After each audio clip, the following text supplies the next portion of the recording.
क्या आप जानते हैं कि दुनिया में सबसे तेजी से फैलने वाला मजहब आखिर कौन सा है? और हैरत की बात यह है कि जिन मुल्कों में और जिन लोगों में इस्लाम को लेकर काफ़ी दूरी देखने को मिलती है, उन्हीं ममालिक में और उन्हीं लोगों में ये मजहब काफ़ी तेज़ी से बढ़ता जा रहा है। Famous boxing champion Muhammad Ali और Mike Tyson, famous pop singer Cat Steven, आज के दौर के एंड्रयू टेट, ऐसे में हज़ारों नाम आपको गिना सकता हूँ जिन्होंने अपनी पूरी सोच, अपनी पूरी लाइफस्टाइल को छोड़कर इस मजहब को एक्सेप्ट किया। दुनिया की बड़ी बड़ी रिपोर्टें कहती है कि यही वो मजहब है जो दुनिया का सबसे तेज़ी से बढ़ने वाला मजहब है, मजहब इस्लाम।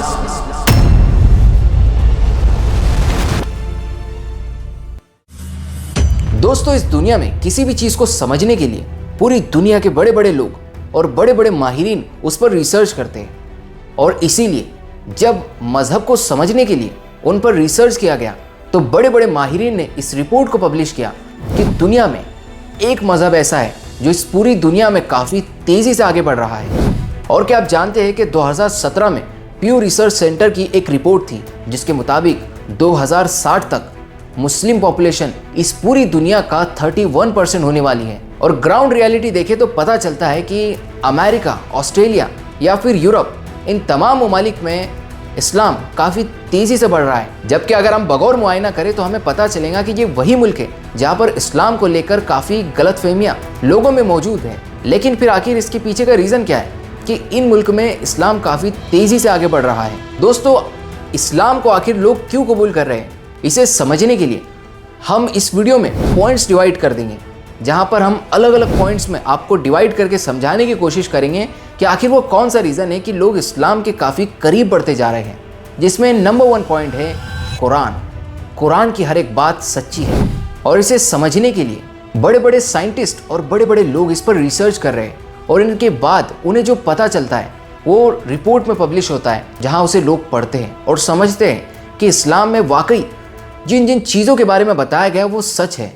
कुरान हर एक चीज़ के बारे में बताता है, जैसे इंसान के वजूद के पहले क्या था, इस दुनिया के बारे में, और आखिर में आखिरत के बारे में।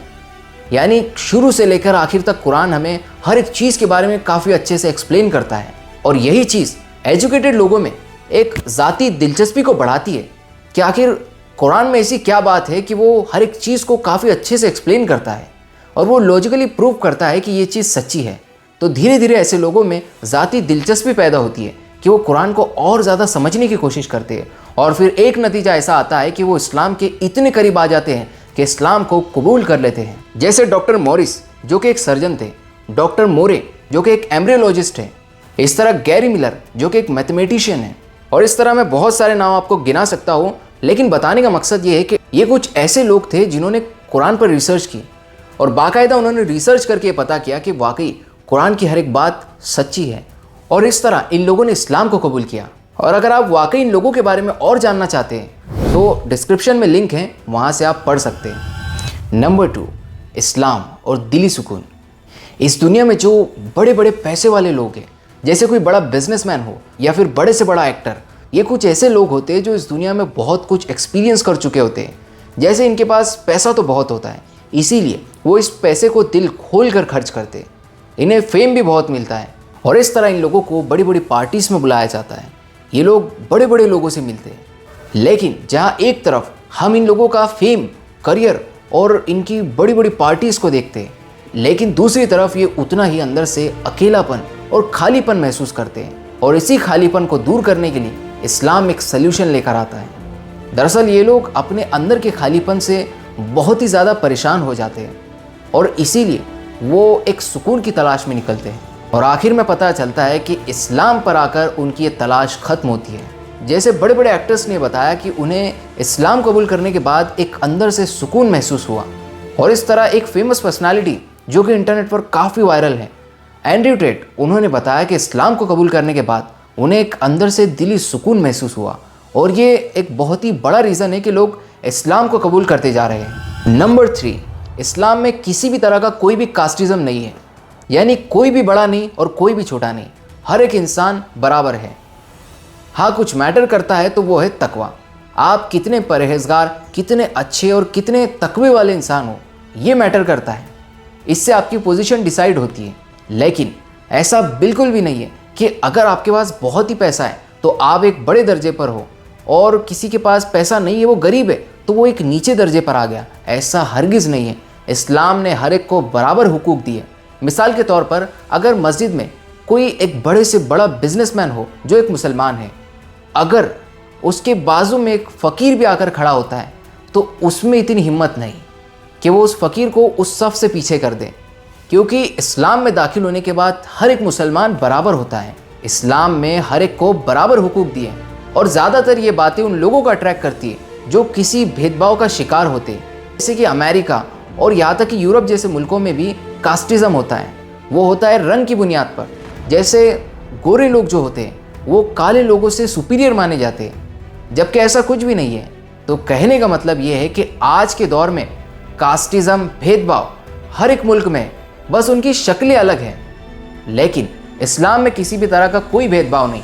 इस्लाम में हर एक बराबर है। तो यही बातें इस्लाम की बहुत सारे लोगों को अट्रैक्ट करती है और ये एक बहुत बड़ा रीज़न है जो इस्लाम के करीब उन लोगों को ले आता है। नंबर 4, परिवार की अहमियत। इस्लाम परिवार को एक बहुत ही ज़बरदस्त तरीके से एक्सप्लेन करता है, जहाँ वो बताता है कि माँ के कदमों के नीचे जन्नत है, तो बाप जन्नत का दरवाज़ा है। निकाह से आधा ईमान मुकम्मल होता है, तो बच्चों की परवरिश पर जन्नत के वादे किए गए। और इस तरह इस्लाम फैमिली की अहमियत को बताता है, एक ज़िंदगी जीने के एक सही तरीके को एक्सप्लेन करता है। और यही चीज़ें लोगों को अट्रैक्ट करती है कि वाकई इस्लाम में कुछ बात है कि वो जीने के पूरे मुकम्मल तरीके को बयान करता है। इस्लाम में पैर के नाखून से लेकर सर के बालों तक हर एक चीज़ को काफ़ी अच्छे से एक्सप्लेन किया गया है। इसीलिए कहा जाता है कि इस्लाम सिर्फ एक मज़हब का नाम नहीं, बल्कि जीने का एक सही तरीका बयान करता है। आज इस्लाम दुनिया में तेज़ी से बढ़ता जा रहा है, लेकिन एक बात मुझे बड़े दुख के साथ कहनी पड़ रही है कि इस्लाम और आज के मुसलमान ये दोनों अलग अलग चीज़ें हैं। क्योंकि कई नॉन मुस्लिम्स को देखकर इस्लाम को जज करते हैं। मुसलमानों की गलतियों को वो इस्लाम से जोड़ते हैं और कहते हैं कि पूरा इस्लाम ही ऐसा है। और यही मुसलमानों की सबसे बड़ी कमज़ोरी है। मुसलमान अपनी इमेज को ऐसा पेश करते हैं कि वो इस्लाम को बदनाम करते हैं, लेकिन मुसलमानों को ये चाहिए कि वो अपना एक ऐसा किरदार दुनिया के सामने पेश करे कि लोग कहे ये वाकई प्रॉफिट मोहम्मद सल्लल्लाहु अलैहि वसल्लम की उम्मती है। ये वही है जो अल्लाह के रसूल सल्लल्लाहु अलैहि वसल्लम की तालीमात पर अमल करने वाले हैं। ये वही है जिन्हें कुरान में मुसलमान कहा गया। और इस बात को मैं बड़ी जिम्मेदारी से कहता हूँ कि अगर इस्लाम को समझना है तो मुसलमानों को नहीं बल्कि इस्लाम को पढ़ो, क्योंकि मुसलमान से गलती हो सकती है, लेकिन इसका ये मतलब नहीं कि पूरा इस्लाम गलत है। इस्लाम अपनी जगह है और मुसलमान अपनी जगह है। जैसे मिसाल के तौर पर अगर किसी डॉक्टर से ऑपरेशन फेल हो जाता है या फिर किसी डॉक्टर का ट्रीटमेंट काम नहीं करता है, तो हम ये तो नहीं कह सकते कि पूरी मेडिकल साइंस ही बेकार है या फिर ये मेडिकल साइंस की गलती है। ऐसा हम हरगिज़ नहीं कहेंगे, क्योंकि अगर ये गलती हुई है तो ये डॉक्टर से गलती हुई है, क्योंकि डॉक्टर ने ठीक से प्रैक्टिस नहीं की होगी। उसी तरह से अगर किसी मुसलमान से गलती होती है तो इसका ये मतलब हुआ कि वो इस्लाम को सही तरीके से प्रैक्टिस नहीं करता, वो इस्लाम पर सही तरीके से अमल नहीं कर पा रहा। और इसका हरगिज़ मतलब ये नहीं है कि इस्लाम गलत है, क्योंकि इस्लाम हमेशा सुपीरियर है। और आज के दौर में यही सबसे बड़ा फॉल्ट है कि नॉन मुस्लिम्स मुसलमानों को देखकर इस्लाम को जज करते हैं। और इसमें कहीं ना कहीं मुसलमानों की जिम्मेदारी बढ़ जाती है, क्योंकि मुसलमान खुद को इस तरह से पेश करे कि लोग देखकर कहे कि वाकई ये मुसलमान है। और एक मुसलमान ऐसा ही होता है, क्योंकि रसूलुल्लाह सल्लल्लाहु अलैहि वसल्लम को अल्लाह रब्बुल इज़्ज़त ने रहमतुल लिल आलमीन बनाकर भेजा था और हम उन्हीं के उम्मती हैं। रसूलुल्लाह सल्लल्लाहु अलैहि वसल्लम के फॉलोअर्स उम्मती कहलाते हैं। तो मुसलमानों को चाहिए कि वो पूरी दुनिया को बता दे कि रसूलुल्लाह सल्लल्लाहु अलैहि वसल्लम के उम्मती, उनके फॉलोअर्स ऐसे होते हैं। रसूलुल्लाह सल्लल्लाहु अलैहि वसल्लम ज़रूरतमंदों की मदद करते, किसी पर जुल्म नहीं करते, किसी को गाली नहीं देते। रसूलुल्लाह सल्लल्लाहु अलैहि वसल्लम का किरदार काफ़ी आला था, बहुत ऊंचा था। लोग अगर उनके किरदार को पढ़ेंगे तो वाकई वो इस्लाम के करीब आते जाएंगे। आज मैं आपको एक वाक़या सुनाता हूँ कि एक दफ़ा एक बूढ़ी औरत अपने शहर को छोड़कर जा रही थी, लेकिन उसमें इतनी हिम्मत नहीं थी कि वो अपने सामान को उठाकर उस इलाके से बाहर पहुँचे। तब एक शख्स उनके पास आता है और कहता है, क्या इस सामान को उठाने में मैं आपकी मदद कर सकता हूँ? तब उसने सोचा कि ये भला आदमी दिखता है, उस शख्स को इजाज़त दी और इस तरह वो शख्स उस बूढ़ी औरत की मदद के लिए उनके सामान को उठाते हैं और उस बूढ़ी औरत के साथ चलते हैं। अब चलते हुए जब उस शख्स ने उस बूढ़ी औरत से बातचीत करना शुरू की कि आखिर वो इस शहर को क्यों छोड़कर जा रही है, तो उसने बताया कि वो उस मक्का शहर को इसलिए छोड़कर जा रही है कि इस शहर में एक जादूगर आया है, जो उससे मिलता है वो उसका दीन छीन लेता है। और इस तरह वो शख्स भी उनके साथ चलता रहा और एक मकाम आया, उन्होंने उस बूढ़ी का सामान नीचे रखा और उनसे अलविदा कहना चाहा, लेकिन उस बूढ़ी ने उनसे पूछा कि अपना नाम तो बता दी जाऊं।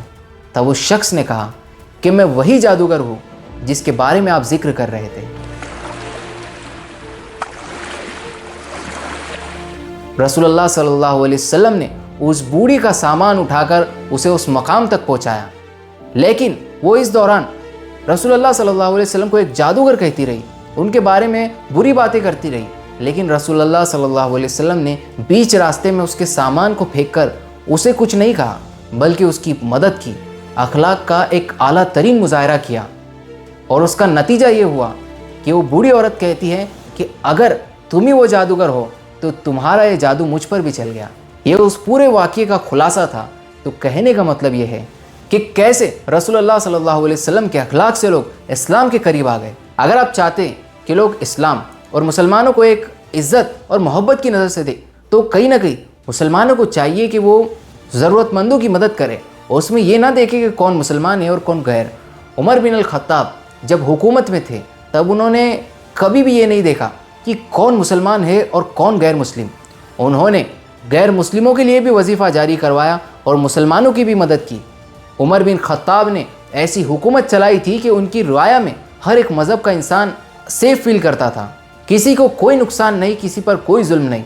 उमर बिन खत्ताब ने वो हुकूमत की और पूरी दुनिया को ये मैसेज दिया कि मुसलमान पूरी दुनिया के लिए रहमत है। वो ये नहीं देखते कि मज़हब क्या है, वो ये देखते हैं कि इंसान है, इसकी मदद करना ज़रूरी है और वो उसकी मदद करते हैं। तो दोस्तों, आखिर में आपको मैं सिर्फ यही पैगाम देना चाहूँगा कि कहीं ना कहीं आप ये कोशिश कीजिए कि आप इस्लाम का एक अच्छा पहलू लोगों तक पहुँचाने की कोशिश करें।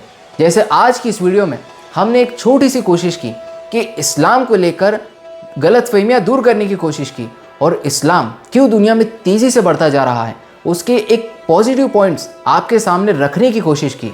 तो अगर आपको हमारी ये कोशिश पसंद आई और अगर आप हमारे साथ जुड़ना चाहते हैं तो इस वीडियो को शेयर ज़रूर करें, इस वीडियो को लाइक करें और कमेंट में अगर आपके दिमाग में कोई भी आइडिया हो जो इस्लाम को लेकर इस दुनिया में नफ़रत को कम कर सकता है और मोहब्बत को बढ़ा सकता है तो आप कमेंट करके ज़रूर बताएं। और इस तरह हम अलविदा कहते हैं और मिलते हैं अगली वीडियो में।